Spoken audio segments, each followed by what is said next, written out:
I'm fine, thank you.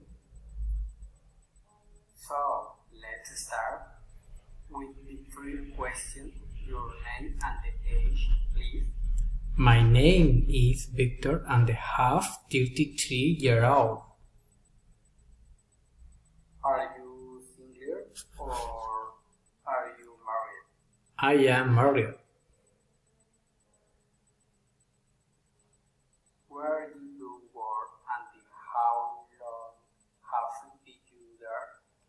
I work in La Ocha and I have been working for 3 years now.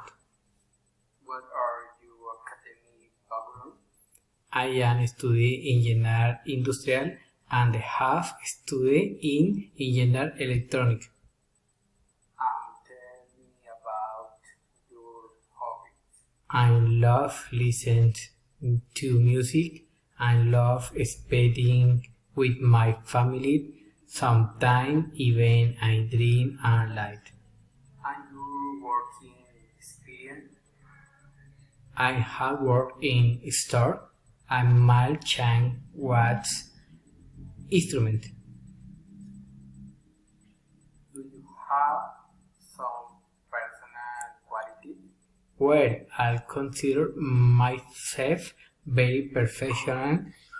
I also try to be very responsible in the my job and in my life in general.